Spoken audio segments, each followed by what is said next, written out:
asalaamaaleykum mbokki internautes di ñuy teewlu sur Seneweb TV dal leen ak jàmm ñu ngi am mbégte ak kontaante di feggoo ak yéen saa su ne comme niñ leen ko tàmbalee rek saa yu ñu fi ñëwee rek dalal leen ñi nga xam ne da ngeen leen bëgg loolu macha allah waaye souvent ñu nekk seen dukk di liggéey bañ a génn tey nag ma dalal koo xamante ni kenn du ko présenté ndax macha allah yàgg na liggéey bu rafet foofu ca RTS ak tey ci li nga xam ne moom mooy animation sénégalaise xam naa damay bàyyi mu nuyoo ak internautes yi su ko defee ñu daal di dugg ci waxtaan bi Papa DJ Prince wala mais lu la neex waxal mais maa ngi lay nuyu la dalal maa ngi lay nuyu di nuyu mbokk yi ñuy seetaan ci Seneweb di nuyu mbokk internautes yi di féliciter Salam borom kër gi bi ma dugg c'est vraiment j'étais très séduit parce que liggéey bu am solo la fi liggéey donc ça veut dire que nii dafa bëgg a contribuer jouer également partition ci monde du média fii ci réew mi daf ci am solo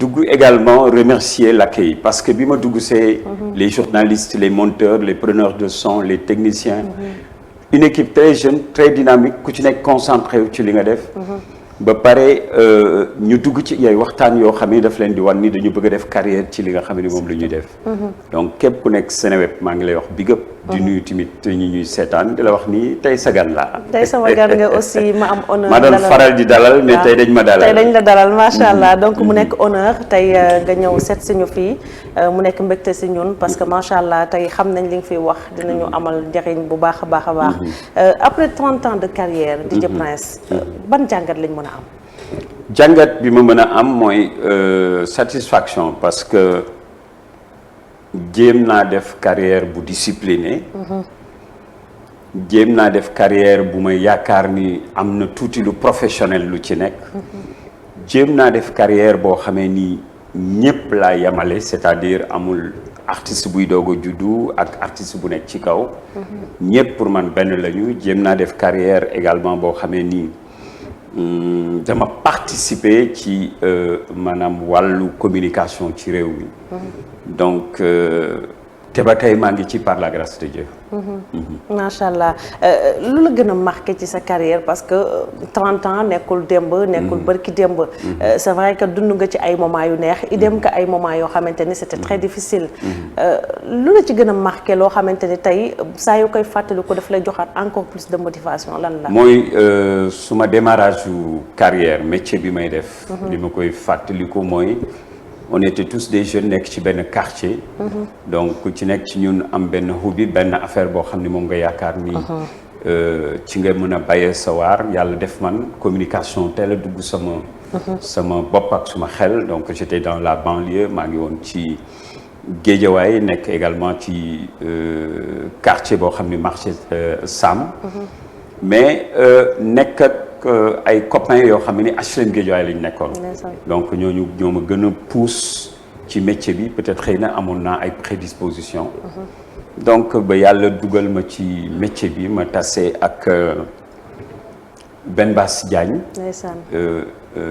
yarax mu yàlla na ko yàlla yërëm te xeñu mu teel ma comprendre teel a comprendre également que ne xëy na man am naa tuuti loo xamee ni buñ ko dëggalee mën na ma indi fi ma indi tey mu jàpp ci ñu def suñu jaar-jaar bu ndaw dunia ensuite on a fait les régions j'ai été partout dans am na région yoo xam ni maa fa nekkoon comme le responsable de la radio directeur de la radio étant encore très jeune mais comprendre également que ni affaire bi liggéey la il fallait travailler pour nga mën a bokk maanaam ci fi ñu bokk tey par la grâce de Dieu donc yooyu début yooyu mu ma gën a marqué ci suma métier et que li nga xam ne moom lay positiver tout le temps mooy man choix bi ma jël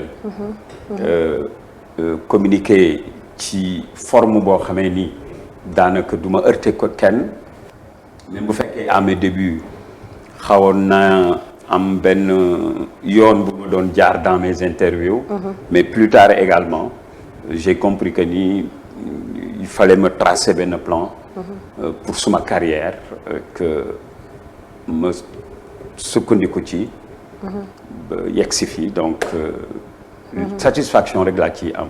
satisfaction surtout ci moment yi nga xam ni ci nga duggee ci sa carrière mooy li nga wax début bi mën nañu wax ni tey ay benn télé ñaari télé lañ fiy gis. bokkul ak suñu période boobu. bokkul ak suñu génération bi nga xam ne léegi il y a énormément de télévision et de sites internet.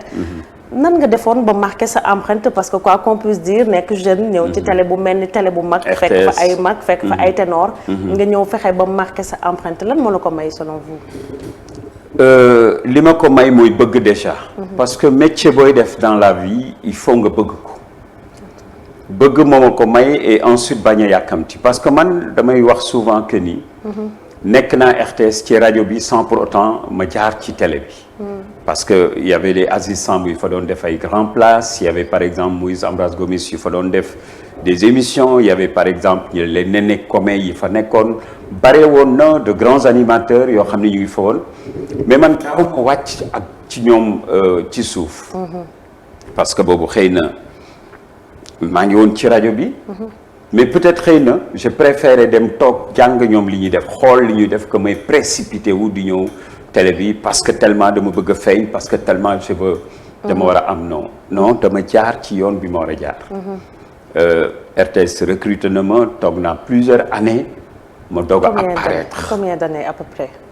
toog naa 5 ans am na ay grands plateaux yoo xam ne ñoom Fat Sakho ñoo ko doon defar ak Ambroise Gomis. bu ma fa nekkee dañ may convoqué ma ñëw mais xoolal ban artiste moo yegg si. yóbbul CD bi ci. maanaam yow lañ doon yónni. bon du yónni man lañ doon former plutôt man lañ doon former plutôt. je préfère. donc di ma jàngal may am contact ak artistes yi di leen xam di xam lu ñu bëgg mais boobu fekk jaar naa rajo Dunia j'étais sur les grands sur des ay concerts yoo xamee nii. Sénégal yi ñooy seetaan xam nañ ni j'ai fait plusieurs concerts dans ce pays. donc def naa ay concerts yu bare yu mag. doon nañ xamoon nañ ni peut-être xëy na kii buñ ko coaché tuuti. ñëw ma rek ñu dugal ma ci biir. dañ ma coaché encadré ma. ba un jour ñu jox ma un grand plateau boo xamee ni c'était le jour de la Tabaski. sa premier jour émission ban sentiment nga amoon jamono yooyu. que mission bu may continuer. pas de trac. Beaucoup de respect par rapport à mes invités. Et par rapport également au grand public. Respect total. Pas de gros mots. Aller à l'essentiel. man nekkuma woon à la place de la star. la star moo doon star bi. moi j'étais l'animateur. lu ma ci am. peut-être xëy na ci lay jóge ci la juddoo mais nekk ma woon bëgguma woon nekk au devant. donc toujours mon invité lay placé au devant. xëy na tamit yàlla dañuy wax ni boo wàccee sa bopp yàlla wàccee la. yàlla yëkkati la. donc une première émission boo xam ni sénégalais bu mu leen ko waxee dinañ ko fàttaliku. spécial Tabaski ak Kiné Lam. Fatou Guewel. Dial Mbaye. Fatou Lawbe. Djibi Dramé. donc parce que loolu moo fi nekkoon autant et que moo fi nekk sax ba léegi ndaanaan yi ñoom kenn mënu leen dindi ci milieu bi. satisfaction. D'accord. et que mission buy continuer. loo bëgg yàlla di la ci ubbil ay bunt. ngay téye nag les opportunités doo ko fowe. donc respecter tout le monde. ce réalisateur ce preneur de son. ce caméraman. ngay partager ak ñoom. parce que moi ba léegi su ma waree def une émission de télé mën naa dem ci un preneur de son mais ko qu'est-ce que tu penses de cette émission. ñoom ñu ngi may déglu. loolu am na solo am na solo. du moment où jamono ji tey ku ci commencé feeñ rek def nga sa bopp star. amaana sax sa réalisateur doo ko respecté parce que moi je vois énormément de personnes yoo xamante ni. tey avant ñu def plateau déjà xuloo nañ ak seen réalisateur alors que y a une équipe derrière boo xamante ni. ñoo lay jàppale ci liggéey boobu pour mu mën a fës. animation léegi dañu gis ku jug rek. Zeyna bu waxee ñu ne diw lay nduróol. keneen bu waxee ñu ne diw lay nduróol présentation animation. DJ Prince bi muy débuté kan lañ ko doon méngale. Maguette Wade. Maguette Wade parce que le nom Wade. Maguette Wade parce que ma première émission dama sol 3 pièces. J'étais en daanaan, j'étais en tenue traditionnelle. Et que moom nit ñi xamoon nañ ko ci loolu. Même en dehors des tenues traditionnelles, c'est quelqu'un qui s'habillait très bien. moom lañ ma doon méngaleel. Mais loolu gisuma ci ngaañ. xam nga man laa gis ak kuñ la mën a méngaleel. tëkkaleel. na nga am à la fin de la journée comme ni ko nit ñi di waxee en France. nga am sa identité bopp. donc bu njëkk Youssou Ndour bu wayaan ba pare ku way ñu ni Youssou Ndour ngay nuroo. donc kon loolu yàgg na fi. yàgg na fi musu fi jógee. musu fi jógee et puis nag lu baax rek la ñuy méngalee ak lu baax. et loolu dafa am solo. donc moom lañ ma doon méngaleel et que respect bu mag laa ko jox parce que il a tellement travaillé ci wàllu entertainment. divertissement daf ci liggéey. fànn bi mu ci war a liggéey et puis. daf ko def avec professionnalisme encore. macha allah c'est important. li nga waxoon léegi rek dama ci ñëwaat muy kàddu boo xamante ni da nga ko yëkkati muy tey ñun bu ñu invité nit on se croit vedette. mooy ñun suñu bopp la ñuy jiital. suñu lu ñuy sol. lan la ñuy def alors que y a une préparation derrière bu nekk ci ginnaaw. boo doon dolli tuuti jeunesse bi lay seetaan. ñi nga xam ne ñu ngi ci animation bi débuté. dooru jug comme man mii ak ñeneen ak ñeneen bëgg def carrière ban conseil nga leen di jox. xam nga conseil. jox leen ko day xaw a difficile. parce que y a plusieurs façons d'animer. Il y a 1001 manières d'animer. Maguette Wade, il était sur un plateau avec un comportement boo xamee ni ci jamono boobu loolu moo taxoon. speech boo xamee ni nii la koy jaaralee. Ambroise Gomis am beneen façon boo xamee ni Khalil Gueye dans Boulevard am beneen façon boo xamee ni nii. man ma ñëw am beneen façon Pape Cheikh day ñëw am beneen façon. Boubacar Diallo ñëw am beneen façon. Momo suma doom ñëw am beneen façon. Donc je le dis et je le répète partout il y a 1001 manières d'animer. Donc mënoo wax nit ki nekkoon nii ngay animer ne leen nga koy animer. mais comportement yi nag mën nañ ko xoolaat bu baax a baax. surtout. parce que moi je peux pas inviter un artiste. bëgg ko dammate sur un plateau de télévision ou sur une chaîne de radio. bëgg coûte que coûte man am buzz sur moom. du sax loo xamee ni normal na en tant que nit ak nit parce que l'homme a besoin naturellement que ñu koy valoriser soo ko indee ci plateau di ko dévaloriser. yow sa bopp yaa ngi wàññi bëgg ko humilier yow sa bopp yaa ngi dévaloriser sa bopp. donc ñiy animer léegi y a de très bons animateurs avec leur style. mais bi ci am tuuti rek. mooy dañuy jàpp mook sama bosa yam ak bosu keneen que pare nañu. alors que commencé guñu sax.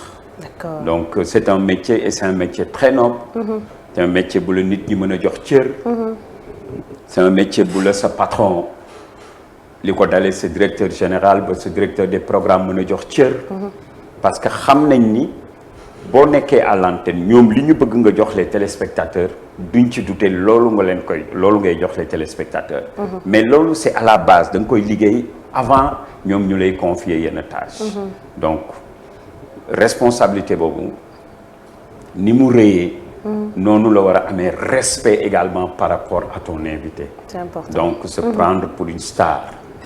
je dis pas qui veut se proclamer ak foog ni yegg nañ. léegi da ngay feeñ benn yoon ñaari yoon def sa bopp star. ku ko doo waxatat keneen ak. bëgguma dem jàngiwaat bëgguma dem xoolaat critique sax doo ko bëgg a dégg. waaw mais ñooñu choix la. parce que plan de carrière dafa am.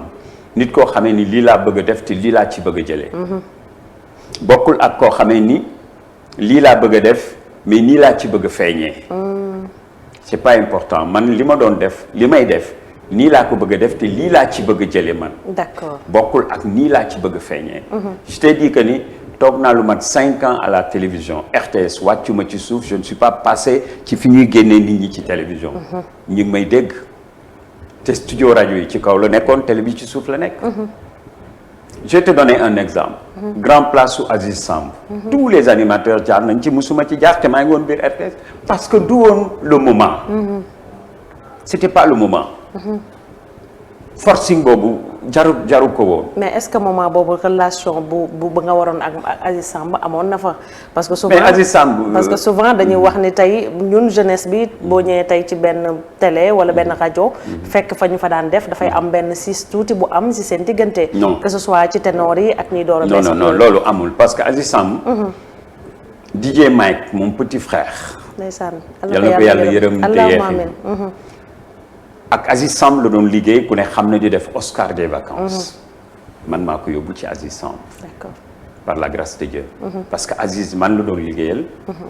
ak man bi mu ñëwee Aziz je fais partie des premiers animateurs yu mu collaboré bi mu ñëwee au Sénégal. et que xam na ni ma découvriré man xam naa ni ma découvriré. surtout. et que Aziz suñu kër la dëkk. Aziz a tout fait pour Mike. donc non parce que dafa jotul woon. mi ngi mel na par exemple Salam am télévision bi am cousin bu nekk fële xëy rek ni Salam am na télévision dama bëgg ñëw pour génn ci télévision bu nekk animateur te amuloo les prédispositions te même soo ko amee sax il va falloir que nga am un temps nga jàngaat nga defarwaat sa bopp nga xam ni boo ñëwee doo nekk mor ne xam nga baax li ma bëgg wax. waaw doo nekk. juddu rek dee. xam nga noonu du noonu lañ koy waxee. mooy waral léegi bari na tey animateur yoo fi doon dégg daaw. dégguloo leen ren dégguloo leen ñi bàyyi nañ ñi tukki nañ ñi nangam ak nangam dégguloo leen. mbiru yàlla la nag. mais ñun moi j'ai essayé de respecter mon métier. de respecter mon entourage. man tous les animateurs tous les réalisateurs yi may liggéeyal quel que soit plateau bi nu mu toll. je reviens 1 minute avant le démarrage ni la qu'est-ce que tu penses que ni noonu laa war a defee suma entrée. c'est important. y en a qui me disent mais grand da nga ñu bëgg a tooñ rek man leen non vas-y. le caméraman. le preneur de son ñi may dégg ñëpp ñu ngi may xam ñu ngi may dégg. je partage ak ñoom. surtout c'est important am na solo. donc ñoom it. bu ñu teel a jàpp seen bopp comme ay star nañu ànd ak jamono rek dem. te lu yàlla namm ci nit dafay am. il faut jamais nga forcer. li Mbaye Diop doon wax di mu ni diw forcer wu ko. jarut a forcer. il faut y aller mollo à pas sûr mais nag intelligemment su ko defee yàlla mën na la dugal dans le cœur des Sénégalais te boo ci xasee dugg mën nga ci des. dëgg la c'est important am na solo mu nekk conseil bi nga xam ni mu ngi koy jox ñun ñi ñëpp di ko seetaan et que ñi nga xam ne ñooy nouvelle génération bi comme li ñu wax waaye moom bàyyiwu ko génération ba tey ndax fu mu toll nii moom bu toogee plateau ñun ñëpp fay suñuy télé bu ñu jógee ci loolu relation bi animateur war a am ak artiste ban relation la war a doon parce que suñu jamono yi ngay dégg artiste tel xuloon nag animateur tel diw ak diw juboowuñu diw ak diw dafa ñëw ci émission am ñuy clashante ban relation la ñu war a am entre animateur ak artiste. professionnel. relation bu professionnelle. moom la ñu war a am parce que moo leen lié. xam nga artiste bi amul relation ak mbër mi. parce que seen zone de prédilection bu fekkee noonu la ñu koy waxee. bokkuñu ko c'est-à-dire kii ci sport bi la nekk la ci musique bi la nekk même bu fekkee ay cousin ak i cousine lañu. mais man dama jàpp ni la relation première bi nga xam ne moo war a lier un artiste ak un animateur c'est la relation très professionnelle. mais ñun ñëpp ay sénégalais lañu ci société la ñu bokk bu ñuy wax la société sénégalaise. dafa am demlante dafa am dikkalante. muy artiste muy ministre muy gouverneur muy keneen dafa bokk ci ñun. surtout. teranga di defalante teranga di demlante di ñëwlante. di sàmmonte ay mbir di waxante ay wax yu baax. di ko jëfante. loolu ñun moom la ñu amoon suñu diggante ak les artistes. D'accord. bu ñu leen gisee. moi je donne le respect à tous les artistes. parce que they deserve it comme ni ko anglais di waxee dañ ko mérité. donc man respect boobu ma leen di jox en retour moom lay xaar ci ñoom. comprendre loolu moo nekk ci baa baawu relation bi nga war a xam ni base bi nga war a xam ni moom la ñu war a am entre artistes professionnels léegi nag boo demee ba yow ak artiste bi yéen a ngi sentirante mën ngeen demalante mais bul fàtte mukk ni c'est un artiste boo xam ni tu peux l'avoir sur un plateau de télévision un jour ou sur une fréquence de radio un jour et que da ngeen ko war a dawal professionnellement je te donne un exemple je suis le manager de Mbaye Dièye Faye. Mbaye Dièye Faye. aucun Sénégalais du la wax ni la quand on voit su ñuy seetaan Mbaye Dièye et Prince sur un plateau de télévision da ngay sentir ni c'est le manager. Non, c'est l'artiste et l'animateur. clashante ak artiste animateur artiste. bi ma ko commencé gis yàggul. parce que ñun respect lañ doon joxante suñu biir.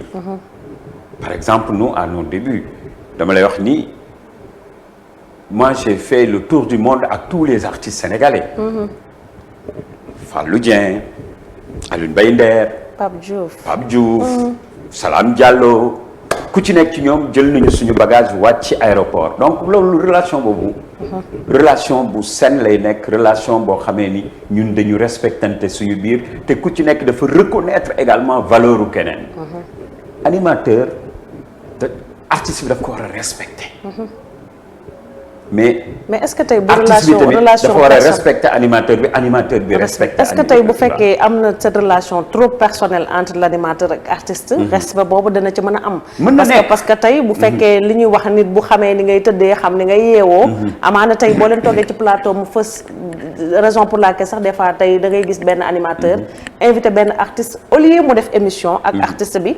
mais da koy fan ba da koy tagg maanaam li Sénégalais yi soxla. pour mu jox leen ko du ko jox. man je ne suis pas contre ngay tagg un artiste. parce que c'est un choix. valoriser un artiste. wax naa la sànq nit moo soxla ku koy valoriser. man duma indi un artiste sur un plateau te duma ko tagg duma ko valoriser sinon kon ma bàyyi ko dem defi leneen. waaw mais des fois mu am différence entre tey nga invité artiste bi nga fan. ak koo xamante ni concurrent wu la ak artiste bi nga invité woon bi nga fan. les Sénégalais di remarquer cette différence. bon xam nga loolu moom laa lay wax jamono bi léegi dafa nekk métier bi ñu nekk. dafa nekk damay gis sur un plateau de télévision. man duma journaliste je suis animateur. des fois damay dégg réaction aux journalistes yi nga xam ne ñoom la ñuy wax les académiciens ñoo demoon jàngi ko ñëw. am benn position boo xam ne da ngay gis seen ligne rédactionnelle. dañu war a def ce qu'on appelle du vrai journalisme informer nit ñi mais informer leen juste et vrai. mais da nga ci gis ñoo xam ne dañu jàngi woon nga xool ci seen presse people la ñuy def. people la ñuy def xëy na donc xëy na mënoo ko li may wax nii mënoo ko comprendre. donc nañu romb loolu. un animateur xaw ma ndax day wane ni penchant sur un artiste ou un lutteur. loolu émotion la. lu muy sentir lu muy génne. mais man li ma bëgg man entre un artiste. Thione Seck. c'est mon artiste. boo yal na ko yàlla yërëm te yeexe ñu interview boo gis depuis ma def interview depuis 20 ans ku may laaj kuy sa artiste ma lay wax Thione Seck. nit ñi xam nañ ko. mais su ma toogee ak Thione Seck di waxtaan nit ñi mënuñu comprendre que ni kii fansam la. parce que damay jiital la profession. surtout. comprendre nga bu baax li ma donc ñeneen ñi koy def peut-être xëy na mënuñu contrôler seen ay émotion mais ku nekk mais un animateur doit être très professionnel pour au moins mu contrôler émotion par exemple man fu mu toll nii dama laa fan mais wane wu ma ko ci waaw mais parce que da nga jiital sa profession xam nga am na ñoo xam ni émotion mooy jël le dessus yow la profession mooy jël le dessus. D'accord. Donc awma ci problème donc mais affaire bi du toog artiste fan ko nit ñi xam ni da nga ko fan amul solo li am solo mooy toog ak artiste génne ci moom loo li nit ñi bëgg a xam ci moom loolu mu am solo te y en a qui le font et ils le font très bien man dama lay seetaan damay seetaan beneen animateur ak beneen animateur donc ils le font mais maintenant nag génne nii dama fan diw wala dama fan diw kooku c'est le cœur qui parle. d'accord am na solo dañu bëgg rek nga ñëwaat tuuti ñu waxtaan ci la musique sénégalaise. parce que tey bu ñu nee les animateurs et les musiciens c'est la même famille. ku ci nekk da ngay soxla sa morom. liggéey la boo xamante ni l'animateur a besoin des musiciens aussi soxla nañu animateurs yi. ban aperçu nga am actuellement sur la musique sénégalaise ak génération bu bees bi. parce que li ñu gisoon ci Prince mooy ci plateau am amul artiste bu mag amul artiste bu ndaw. li mu soxla mooy bu fexee def ay ténor de la musique sénégalaise. bari na tey ñu jaar sa émission tey je pense que ni tey bu leen sénégalais xamee wala adduna bi xam c'est grâce à vous. je peux citer sax Aïda Samb tey Aïda Samb bi muy ñëw sa émission nga koy lancer. je pense que loolu ñëpp teg nañ ci seen bët. est-ce que en retour bi ñu amee lu ñu bëgg y a cette relation bi nga xam ne amoon nañ ko démb wala cette reconnaissance bi nga xam ne war nañ ko am ci DJ Prince. bon reconnaissance dans le sens où par exemple respect la gën a bëgg ñu ma koy jox man. c'est-à-dire que ñu yëgante man li ma bëgg ñu ma koy jox man ma leen koy jox. am na fa parce que Aïda Samb nga lim donc on va s'arrêter ci Aïda Samb. Aïda Samb jox na ma sama cër. man en retour jox naa ko sama cëram. même bu fekkee que ni yàlla def ni woon ci man lay jaar wala ci un plateau bu may def lay jaar pour mën a éclore mais man xaaruma cër ci ñoom man damay am fierté di leen gis ñuy évoluer keroog bi ma ànd ak moom Bercy ñuy ñibbi ñu bokk benn oto bu ñuy yóbbu suñu hôtel fierté bi ma am déjà mooy waykat bu jigéen la mi ngi doog a fël la nit ñi ñu ngi koy xam ñu ngi koy elle est adulée partout ñëpp parle de Aïda Samb lu toll ni Bercy mu teel a pare à 2h du matin elle a préféré rentrer à l'hôtel man ak moom ñoo bokk oto ki ñu yóbbu loolu fierté la pour man parce que je me suis dit que attention elle a compris elle a très tôt compris que ni affaire bi c'est un couteau à double tranchant succès mën na la jaarloo fii comme mën na la jaarloo fii moom elle a compris que ni foofu la waroon jaar loolu sentiment de satisfaction laa ci am parce que bu ma ko déggoon feneen ci beneen affaire boo xam ne damay rus parce que quelque part ku ko xalaat sa xel day ñëw ci man su ma ko gisee par exemple muy def de grands tubes di def de grands spectacles di woote ay théâtre national Daniel Sorano di woote ay grand théâtre di def ay spectacles yu mat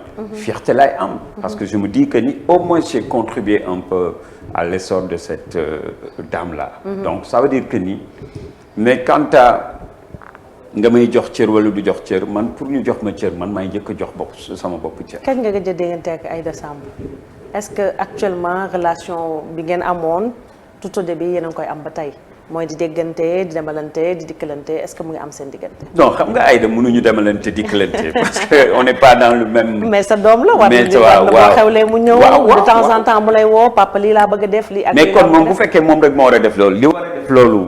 buñ leen defee rang ñu ngi jëm stade Demba Diop donc. est-ce que bari nañu ci bari ñu koy def actuellement. bon tu sais. ñoom ñëpp baax nañu. parce que xam nga c'est vrai que ni waaw c'est vrai que ni am na yu bare yooyu dégg ci biti. mais ñu bare ñu baax lañu ñoom ñëpp ñu baax lañu. parce que man loolu rek laa ciy xaar. ñoom ku ma ci soxla ci un plateau di nga ñëw. bon demlante wuñu dikkalante wuñu. respect bi moo nekk suñu diggante ak ñoom. de surcroît ñu mag leen nag. donc amul dara lu ñu mën a am xaar ci ñoom rek lu dul un respect. mais am na ci nag ñenn ñoo xamee ni balaa ñuy tëdd dinañ la woo ni la mais grand prince ça va yow dama la gëj a gis kërëb demee noonu. loolu mën na nekk. xam nga mais c'est des artistes yoo xamee ni.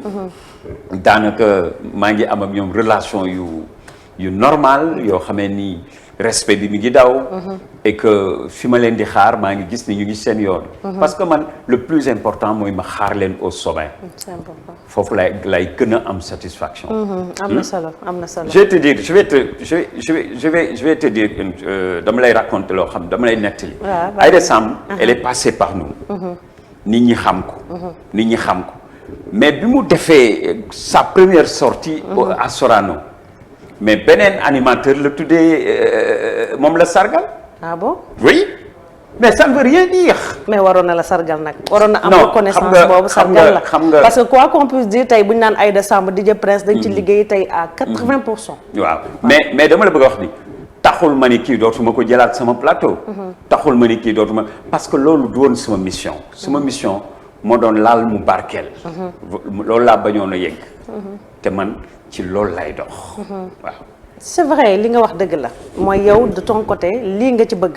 mooy soxla woo ci reconnaissance soxla woo ci ñu lay woo soxla woo ci ñu lay tàgg. mais soxla naa ci soxla nga ci soxla woo ci tey ku naan laan nangam ak nangam. mais soxla naa ci waaw di leen gis au sommet. waaw. waaw mais satisfaction par contre ñoom en retour. ñoom tey waroon nañu maintenir tey loolu noonu. parce que quoi qu'on puisse dire man. du ma ruus di wax ni tey DJ Mike moo def ci man. li ma nekk. dëgg la ba tey ñeneen nekk ci man di ma jàppale. loolu dafa war di am. day tax yow suba da ngay sawar def ci moom 1 defaat ci keneen 2 defaat ci keneen 3. reconnaissance boobu dafa war a am. je te dis dama lay nettali. dama def spécial tabaski bi passé nii. avec Kiné Lam. ak Francesca. benn xale bu jigéen boo xamee ni. dama ko dégg mu ni dar way rek benn boy indil ma ko. ñu def suñu planning tabaski ba pare. mënuma ko ci dugal. maintenant j'ai demandé à la réalisatrice. Fatma ma ni ko il a quelque chose il faut que mu génn. mais bi ñu ñëwee dañ ko am na tuuti luñ ci cof. mais bi muy way Kiné Lam daf ni ko mais yow xale bi fan nga dëkk. mais loolu c'était en off. du woon ci sous les projecteurs. mais bi ñu demee ba nga xamee ni monté nañu j'ai vu que ni xale bi 30 secondes la am. ku dem ci spécial tabaski ak Kiné Lam da nga ko ciy gis. mais j'ai pas lâché am na benn spécial boo xamee ni maa ngi koy def ak les grandes dames là mooy ñi femmes yi nga xamee ni. ndaanaan yi di dem seen kër di toog di waxtaan ak ñoom. j'ai fait mooy numéro bi ma defoon ak Thione Seck def naa ko génnagul wala dina génn ak. yaayu Sidi Samb Daaro Mbaye mais dama woowaat la fii ne ko ñëwaatal refait la même chose donc bu fekkoon damay découragé loolu duma ci sonn te xale bi tey boo ma laajee nu mu tudd xaw ma ko soo ma laajee fu mu dëkk xaw ma ko boo ma laajee numéro téléphone am xaw ma ko mais man maa nekk nit boo xamee ni dama bëgg a fekkee fu ñuy duggee marché c'est important. est-ce que dégg nga ma. dégg naa la dégg naa la am na solo. on va très rapidement parler d'actualité. wax ci sujet d'actualité boo xamante ni jamono yi ñu ci bari ñu ngi ciy waxtaan. muy mbirum borom ñaari tur yi. en tant que porteur de voix. ban aperçu nga ci am. mais promo bi nit ñi di def ci borom ñaari tur yi ak kii kan lay profiter kan moo ciy gagné. maanaam da nga bëgg a wax ni wax ji ñu koy wax nii. dañu nekk di def seen promotion. moom la dafa mel ne moom laa gis kan moo ciy gagné. parce que du ñu ay xale du ñu ay mag mais du ñu ay xale mais yàgg nañ ci société bi. bi ñu nekkee xale dañ daan dégg ci koñ ñu naan diw day loolu la. diw day loolu la mais ñun dañ leen doon daw. dañu doon jàdd ci koñ di dugg ci koñ di génn ci koñ di kërëb kërëb parce que comprendre ñu woon au fait li ñuy wax lan la. mais man dama gis ni. léegi après liñ koy gën a bare di wax nit ñi di jéem a dem découvrir li ñuy wax nii lan la. maanaam ñun ñooy inciter nit ñi ñuy dem. ñu dem xooli li ñuy wax nii lan la. comprendre et que gis naa benn sortie bu son excellence monsieur le président de la république def. mais nañ tënku ci loolu. félicitations à Oreille Thiam. bi doon waxtaan ak moom. nañu tënku ci loolu. que lii la ñëlee bëgg. moom nee na lii la bëgg. te yàlla kat moom la dénk nag réew mi. kon na ñu mu neex ma sàmba wala mu naqadi ma demba yàlla bu la nee yow la gis nga say ITV yi ngay def. borom bi moo ni yow yaa koy def. keneen ku ni nag da nga fiy jógee dafay sonal boppam. donc comme moom nee na lii la ko gisee. nañu jàppee ni noonu la ko te il a été catégorique wax ne dafa am lii la ko gisee noonu la ko gisee. noonu la ko gisee. donc awma ci.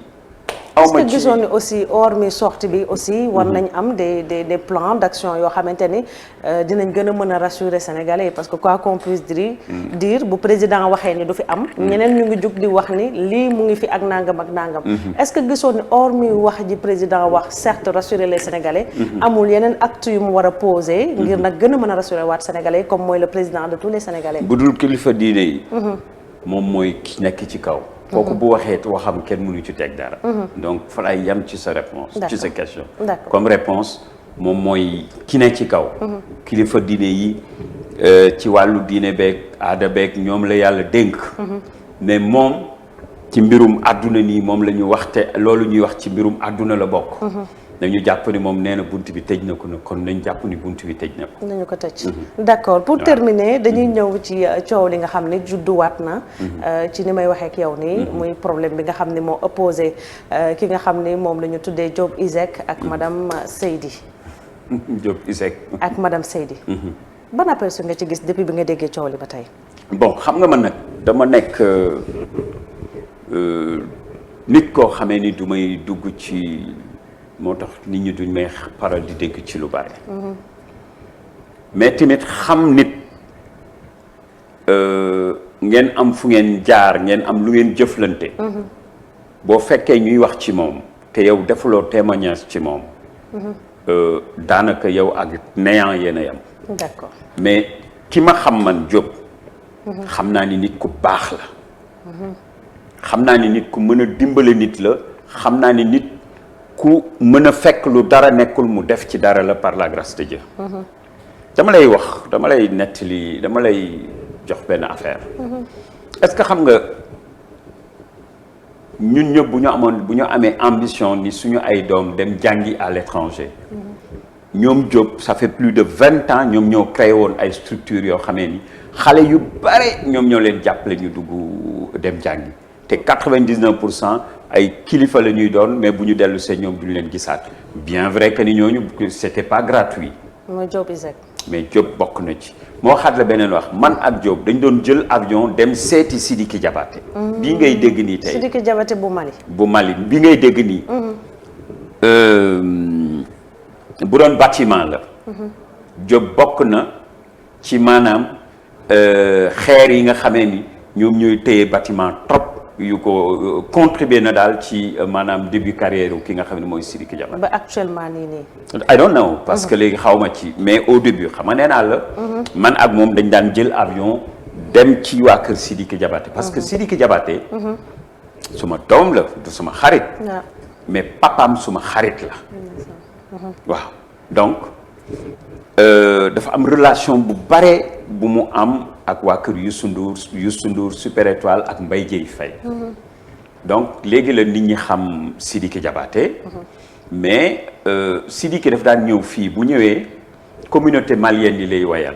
mais pour mu wayal leen il faut day am orchestre. mais orchestre boobu Mbaye Dièye Faye 5-5 suñu orchestre ñun. mooy nekk à la base accompagner Sidiki. d'accord. comprendre te yooyu yëpp Diop Iseg sorewu ci woon. donc pour te dire que ni man nit ku baax laa xam. nit laa xam. kon sénégalais yi diaboliser bi ñu koy diaboliser ce n'est pas la même personne bi nga xam ni mooy Diop. est-ce que man mii sax diaboliser c'est-à-dire nit boo ko xamul mën nga am benn gis-gis ci moom. mais boo ko approché mën nga ni kii day dafa victime de préjugés. mais yàlla def na ni nii la mel. xam nga dafa am jaar-jaar yoo xam boo ci jaaree nit ñi dafa am bët bu ñu lay xoolee mais man mii nga xam ni approché naa Diop Iseg. xam naa ni nit ku baax la. nit ku mën nitam la nit ku bëgg fekk lu dara nekkul mu def ci dara. waaw relation bi nga am ak Diop Iseg est-ce que mooy la même relation bi nga am ak madame Seydi. non. waaw mais respect madame Seydi. du respect. D'accord. Je l'ai pas beaucoup approché mais. respect rek xam nga man nit ñi. cër rek laa bëgg ñuy joxante quoi leneen loo gis ci àdduna. cër moo ko daax. am na solo. mën nga ma man may 1 million. mën nga ma may kër mën nga ma may oto. mais bu fekkee nag ma koy mayee bokkul ci normes yi nga xam ni noonu la ñu war a mayee manque de respect nga ma koy mayee donc mayin bi neexul te li nga may may su ma koy lekk peut-être dama koy digérer mais difficilement évidemment cër rek macha allah ñu joxante cër am na solo bu ngi noonu nañu joxante cër comme ni mu ko waxee en tant que porteur de voix parce que jamono ji li ñu gis ci réew mi je pense que bu fekkoon respect bi am na déjà ak considération bi yu bari duñu ko fi gis en tout cas honneur la dalal fii ci Seneweb kontaan naa ci waxtaan bi waxtaan bu bari njëriñ la et que je pense que internet du ñuy déglu am nañ ci fierté ak contenté en tant que porteur de voix ban kàddu gu mujj ngay dénk Sénégalais yi lay seetaan ñu xam ni on a un très beau pays ñu xam ni c'est un pays boo xamee ni ku ko bëgg a yàq yow yaay yàqu sa bopp parce que am nañu ay kenu diine kenu xam nga lan mooy kenu mooy lan kenu mooy ay pilier ay mu ngi mel na ngay taxawaay bu dëgër waaw ngay samp mbiir poto yi ci njëkk loolu la ñuy wax ay kenu diine d'accord